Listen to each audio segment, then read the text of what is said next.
بيقولك لو سندت راسك على الحيطه بالشكل ده وشلت اي حاجه من على الارض وجيت تقوم مش هتعرف، بس بيقولك البنات بتعرف تقوم انما الرجاله لا. ازاي الكلام ده؟ تعالوا نجرب ونشوف. اول حاجه علشان تعملها صح لازم تقف قصاد الحيطه كده بالظبط، وبعد كده هترجع خطوه برجلك ورا رجلك بالظبط، وبعدين خطوه كمان لرجلك ورا، تحط رجليك الاتنين جنب بعض، بعد كده تنزل تسند راسك على الحيطه وتجيب الكوره وتحاول تشدها. تنزل براسك تسند على الحيطه كده، وبعد كده تجيب الكوره او تجيب اي حاجه، ازازه، كوره، كرسي. هو اصلا التحدي بيتعمل بكرسي. بعد كده تقوم بقى يا معلم خطوتين لورا كان ننزل نجيب الكورة.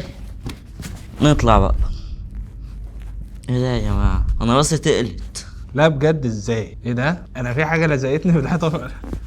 الموضوع ده محير ومش مفهوم. لو فعلا البنات بتعرف تقوم عادي، هنا في سؤال محتاجين نجاوب عليه. لو الموضوع في مركز الثقل والتوازن بيختل لما نقلنا مركز الثقل لنقطة تانية، فازاي بقى البنات بتعرف تعملها؟ فاحنا محتاجين نتأكد الأول من الكلام ده. فأي بنت هتشوف الفيديو ده تحاول تجرب وتقول لنا هتعرف تعملها ولا لا. ولو الكلام ده فعلا طلع مظبوط فمحتاجين حد يقول لنا تفسير منطقي. طول ما انا ساند على الحيطة مفيش أي عزم ولا في أي وزن، يعني مهما احاول صعبة جدا.